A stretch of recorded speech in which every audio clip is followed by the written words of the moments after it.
Okay boys, last video में हमने क्या कंप्लीट किया था? Complement of a two sets. Complement of a two set. अब मैं कंप्लीमेंट टू सेट के बाद जो आपको टॉपिक करवाने जा रहा हूं, टॉपिक का नाम है डिफरेंस ऑफ टू सेट्स। बेटा डिफरेंस ऑफ टू सेट में क्या क्या है? Difference of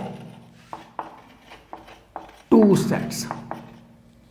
difference of two set means नाम से क्लियर है कि दो सेट का डिफरेंस a माइनस बी। पहला टॉपिक में ले रहा हूं a माइनस बी। इसे बेटा n time a minus B भी बोल सकते हैं, इसे n टाइम ओनली b भी a भी बोल सकते हैं, उसे n time a but not b। बेटा a इंटरसेक्शन b का कॉम्प्लीमेंट, तीनों नाम इसी के हैं, ठीक है। और तीनों का तो फॉर्मूला एक ही है, मैंने ड्राइव किया n of a minus n of a intersection b। जितना इजी, बुक में काफ़ी फॉर्मूले होंगे बट हम तीनों से काम चलाएंगे और प्रॉपर इसे कंसेप्ट को इसी फॉर्म में हम अप्लाई करके देखें। Only a। अब ये है क्या? मान लो मैंने एक सेट लिया 1 2 3 4 5, b मैंने सेट ले लिया 3 5 6 7 8। मीन्स एक में क्या ले लिया 1 2 3 4 5, एक मैंने क्या ले लिया 3 5 7 8, ठीक है। अब मेरे को चाहिए था a माइनस बी, तीनों में से कुछ भी पूछा जा सकता है, a माइनस बी। तो क्या आ गया 1 2 3 4 5 माइनस 3 5 6 7 और 8। आपने देखा कि 3 कॉमन है, कट कर दिया, 5 कॉमन है, कट कर दिया, ओनली ए के एलिमेंट चाहिए कट करने के बाद, तो बन गया 1 2 एंड 4। बी के एलिमेंट से हमारा कोई कंसर्न नहीं है क्योंकि उसने बात किसकी करी है? ओनली ए की। बात किसकी करी? ओनली ए की। तो बेटा इसलिए बी के मैं किसी एलिमेंट को भी लेके नहीं चलूंगा। मीन्स मेरे को ए के पार्टिसिपेट वाले बच्चे ही चाहिए। इसकी जो वेन डायग्राम होगी वो कुछ इस फॉर्म में होगी। ये मैंने सेट लिया, ये मैंने ए ले लिया और यहाँ पर मैंने बी शो कर दिया। यहाँ पर एलिमेंट मेरे पास कितना आ गया 3,5, ये आ गया 1 2 4 एंड 6 7 8। तो मैं ओनली वो पोर्शन डार्क करूँगा जहाँ पर मेरे को ए दिख रहा है, ओनली उतना पोर्शन जहाँ पर a है। इसलिए a माइनस बी, इसे a का नाम दिया, इसे b का नाम दिया। ये मेरे पास क्या आ गया a माइनस बी। इसे बोलते हैं डिफरेंस ऑफ टू सेट की फर्स्ट टाइप। सेकंड टाइप में मेरे पास क्या आ गया n of b minus a, n of b minus a, only b। और क्या लिख सकते हैं b of n of b intersection of a का complement, b but not a, b but not a। ये बन गया n ऑफ b। सबके लिए फॉर्मूला एक ही है, कॉमन वाले एलिमेंट क्या करेंगे हम? माइनस करेंगे। कॉमन के एलिमेंट क्या करेंगे? माइनस। तो इसी एग्जांपल को मैं लेके चल रहा हूँ b माइनस a। b में क्या क्या था 3 5 6 7 8 माइनस कितना था बेटा 1 2 3 4 5, 1 2 3 4 5। जब मैंने कट किया तो 3 से 3 कैंसिल हो गया, 5 से 5 कैंसिल, आंसर कितना 6 7 8, 6 7 8। इसकी वेन डायग्राम मैंने चेक की, एक a था, एक बेटा मैंने b ले लिया। एक a था, एक मैंने क्या ले लिया? b ले लिया।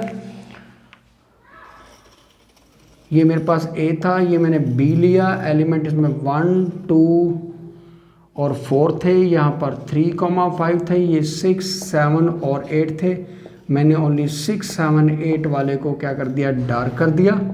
और ये मेरे पास कितना बन गया b माइनस a। कितना है? b minus a। इसे a ले लिया, इसे b ले लिया, नाम क्या दे दिया मैंने? b minus a।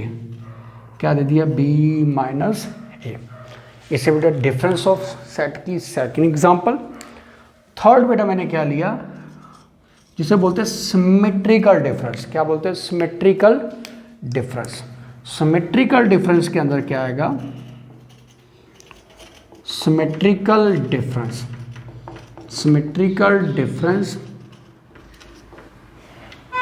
मेरे पास क्या है, सिमेट्रिकल डिफरेंस अगर आप किसी सेट की ए डेल्टा बी के साथ डिनोट किया जाता है, होता क्या है, A minus B union B minus A minus B union B minus A, बेटा इन दोनों की यूनियन 1 2 4 यूनियन 6 7 और 8 मीन्स कौन से, जो a माइनस बी से आया, जो b माइनस ए से आया, उन दोनों की वेन डायग्राम ड्रॉ करेंगे। वेन डायग्राम जब ड्रॉ करेंगे तो बेटा मेरे पास कौन कौन से पोर्शन, दोनों एग्जांपल मैंने सेम ले ली। यहाँ पर 1 2 4 था, ये 5 6 था, ठीक है। यहाँ पर 3 5 था, ये बेटा मेरे पास 6 7 8 था। मैंने इस साइड वाले पोर्शन को भी डार्क कर दिया और इस साइड वाले पोर्शन को डार्क कर दिया। बीच वाले पोर्शन से मेरा कोई लिंक नहीं है, तो बेटा इसे क्या बोलते हैं, सिमेट्रिकल डिफरेंस। क्या बोलते हैं इसे, सिमेट्रिकल डिफरेंस। क्या बोलते हैं, सिमेट्रिकल डिफरेंस। ये बेटा इसका क्या रहेगा, रूल। अब एक छोटी डेफिनेशन वर्ड आता है बिलोंग, एक वर्ड आएगा, छोटे छोटे बेसिक हैं, उसके बाद एप्लीकेशन ऑफ सेट हम बाद में पढ़ेंगे। अब मैं छोटे छोटे बेसिक की बात करने जा रहा हूँ, ध्यान से सुन लेना, ठीक है। सबसे पहला बेसिक है बिलोंग। एक वर्ड मैंने यूज किया बीच में, बिलोंग। इस बिलोंग वर्ड का मीनिंग क्या है ये देखते हैं। मैं एक एग्जांपल ले रहा हूं, ठीक है। सबसे पहली एक एग्जांपल से चीजें लेके चलूंगा। ए दे रखा मेरे पास 1 2 3 4 एंड 5,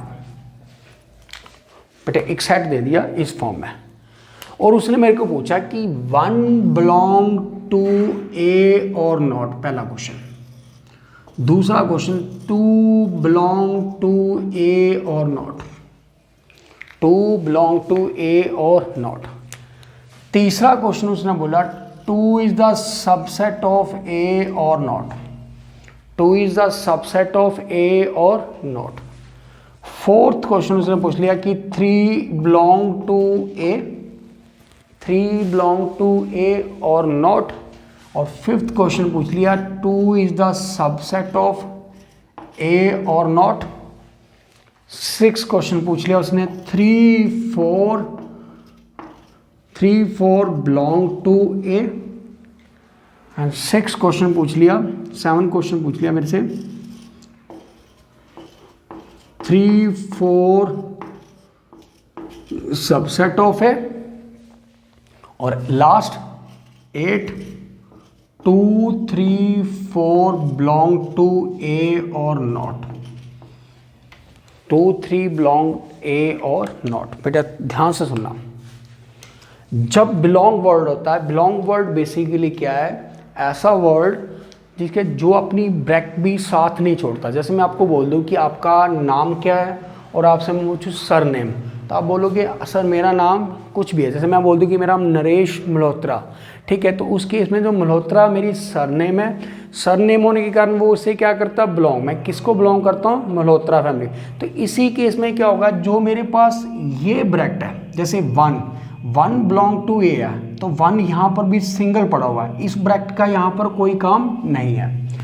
जब मैं बिलोंग की बात करूंगा तो इस बार वाली ब्रैकेट का इसके साथ कोई कंसर्न नहीं है, ये इसके अंदर आ रहा है, तो मेरे लिए जो फर्स्ट है वो ट्रू है। फर्स्ट है जो क्या है, ट्रू है। फर्स्ट केस बिल्कुल ट्रू है।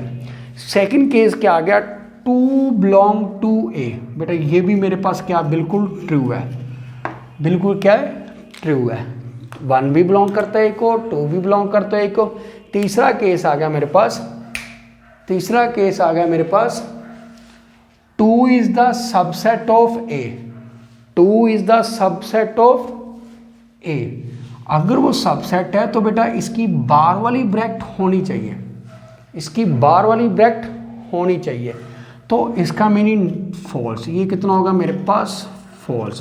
बार वाली ब्रैकेट क्यों, बेटे सेट जब लिखते हैं, जब हम बिलोंग करते हैं, सॉरी सबसेट लिखते हैं, तो ये एक ब्रैकेट में चलता है। जैसे इसकी जगह पे मैंने ये एक लिया, इसकी जगह पे मैंने ये लिया, इसकी बार वाली ब्रैकेट बिल्कुल कॉमन आ रही है, बार वाली ब्रैकेट बिल्कुल ऑर्डर वाइज आ रही है, बट जो टू है वो इसके अंदर एज इट इज, यानी कि ये ब्रैकेट भी कवर हो रही है, साथ में टू भी कवर हो रहा है। ये मेरे पास क्या आएगा? ट्रू आएगा। ये मेरे पास क्या आएगा? ट्रू आएगा। ये मेरे पास क्या आएगा? ट्रू। अब मैं आ गया मेरे पास फोर्थ पॉइंट में वो क्या था? 3 बिलोंग टू ए। 3 को जब मैं इसके अंदर जाके देखता हूँ तो ये तो एक और स्पेशल ब्रैकेट के अंदर पड़ा हुआ है, अकेला नहीं पड़ा हुआ, ये किसी ब्रैकेट के अंदर पड़ा हुआ है, एक और अंदर ब्रैकेट है। तो इसका मीनिंग ये तो मेरे को फॉल्स लग रहा है कि उसकी वो ब्रैकेट मेरे को नज़र नहीं आ रही, इसलिए मैंने क्या नाम दे दिया इसे? फॉल्स का। क्या नाम दे दिया इसे? फॉल्स का। फिर मैं देखा पॉइंट नंबर 6, ये पूरे का पूरा सेट एज इट इज इसके अंदर पड़ा हुआ है। बिलोंग के केस में बार वाली ब्रैकेट नहीं देखते, सब केस के बीच में ये बार वाली ब्रैकेट देखी जाती है। ये बेटा एज इट इज अंदर पड़ा हुआ, तो मेरे को लगता है ये तो बिल्कुल ट्रू केस है कि बिल्कुल सेम डिट्टो उसी फॉर्म में पड़ा हुआ है। फिर आ गया मेरे पास सबसेट की ये जो बार वाली ब्रैकेट है ये बिल्कुल सेम पड़ी हुई है, बार वाली ब्रैकेट मेरे पास बिल्कुल सेम है, अंदर भी सेट मेरे को बिल्कुल सेम नजर आ रहा, इसलिए मेरे को ये केस क्या नजर आ रहा? ट्रू नजर आ रहा। ये केस क्या नजर आ रहा? ट्रू। 8 नंबर केस क्या बेटा? 2 3 4, बट इस फॉर्म में 2 3 4 मेरे को नजर नहीं आ रहा, आना बिल्कुल सेम ऐसा चाहिए था, बट इन दोनों में डिफरेंस है, एक ब्रैकेट और भी है, इसलिए मैंने इसे क्या नाम दे दिया? फॉल्स। क्या नाम दे दिया इसे? फॉल्स। क्या नाम दिया इसे? फॉल्स। ये मेरे को सिचुएशन कुछ सही नहीं लगी, इसलिए मैंने इसे क्या लिख दिया? फॉल्स। मेरा बिलोंग वर्ड के लिए केस क्या है? फॉल्स है। यानी कि बिलोंग वर्ड जब आएगा तो बेटा एक चीज़ याद रखना कि वो अपने सेट को, अपनी ब्रैकेट को साथ लेके चलेगा, लेकिन जो सबसेट होगा वो बार वाली ब्रैकेट को देखेगा, अंदर वाली ब्रैकेट के साथ उसका कोई कंसर्न नहीं है। अंदर तो जस्ट वो नंबर देखेगा, बाहर वाली ब्रैकेट के साथ वो कवर करेगा। इसके बाद आता है मेरे पास ओपन इंटरवल। नेक्स्ट टॉपिक है बेटा इंटरवल को किस फॉर्म में लेके चलते हैं, ठीक है, ध्यान से सुन लेना बेटा। Open interval, close interval, semi open, semi close. ये जो हम ब्रैकेट लगा रहे थे, करली ब्रैकेट, उसका मीनिंग यहाँ पर क्लियर हो जाएगा आपको। सबसे पहले मैंने टॉपिक लिया open interval. Open interval last topic है आज की क्लास का। ओपन इंटरवल के अंदर मेरे पास क्या था? एक मैंने लिखा 1 x <7, 1 x <7। तो बेटा जो x बिलोंग करेगा वो 1 to 7 मीन्स ये जो मैंने ब्रैकेट ओपन ली है, एक कर्व ब्रैकेट ली है, इसका मीनिंग होता है ओपन इंटरवल, या ओपन ब्रैकेट बोल देते इसे। इसका मीनिंग क्या था? x ग्रेटर देन 1 था, 1 से ग्रेटर और 7 से लेस, यानी कि जितने भी नंबर इसके बिटवीन होंगे 1 इंक्लूड नहीं होगा, 7 इंक्लूड नहीं होगा। जब हमने ये ब्रैकेट ली तो इसने ऑटोमेटिकली इसे शो कर दिया कि 1 is not included, 7 is not. ये ब्रैकेट का मीनिंग ही ये है कि 1 नॉट इंक्लूडेड, 7 नहीं दिख रहा आपको, बट ब्रैकेट के अकॉर्डिंग ये इंक्लूड नहीं होगा। क्या इंक्लूड होगा? 1.1 इंक्लूड होगा, 6.999 इंक्लूड होगा, बट एग्जैक्ट 7 इंक्लूड नहीं होगा। इसके बिटवीन जितने भी रियल नंबर होंगे सबके सब इंक्लूड होंगे, बट 7 इंक्लूड नहीं होगा। इसके ए ले लो, एक एग्जांपल और देता हूँ इसकी। 1 x, 3 x 11, then x belong to 3 to 11, क्योंकि जब भी लेस देन का साइन होगा तो आप ब्रैकेट कौन सी लेके चलोगे? ओपन। ब्रैकेट कौन सी लेके चलोगे? ओपन। फिर मेरे पास आती क्लोज इंटरवल। क्लोज इंटरवल क्या गया? Close interval. वो क्या होता है बेटा? ए सेक्शन लेता हूँ मैं, इसी एग्जांपल सेम रखूंगा। 1 x < 7 means x greater than equal to 1, x less than equal to 7, then x belong to 1 to 7, x belong to 1 to 7, 1 और 7 के बीच में। बी सेक्शन आ गया 3 x < 11, तो x बिलोंग करेगा 3 to 11, क्लोज ब्रैकेट होगी बेटा। कौन सी ब्रैकेट होगी? क्लोज।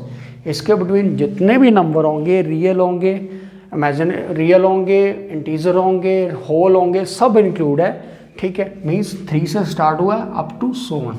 तीसरा केस आता है सेमी ओपन। सेमी और सेमी क्लोज्ड। ए पार्ट आ गया मेरे पास 1 less than x less than equal to 9, then x belong to 1 to 9 with close bracket. 1 to 9 जिस साइड इक्वल टू साइन आएगा उस साइड क्लोज होगा, जिस साइड इक्वल टू नहीं आएगा उस साइड ओपन होगा। बी ऑप्शन में इसी डॉट के ले लेता हूँ। 2 less than equal to x less than 9, then बेटा क्या आएगा, x बिलोंग टू 2 के साथ कौन सी होगी, क्लोज ब्रैकेट, 9 के साथ open bracket, means 9 not included, 9 not included. अब बेटा सेट के अंदर हम क्यों लेते हैं करली ब्रैकेट, उसका मीनिंग समझ लो। अगर मैंने बोला नेचुरल नंबर, अगर मैंने नेचुरल नंबर बोला और किसी ने लिख दिया सर 1 से स्टार्ट होगा, ठीक है, अप टू इन्फिनिटी तक चलेगा, तो बेटा ये रॉन्ग है। ये क्या है, रॉन्ग है।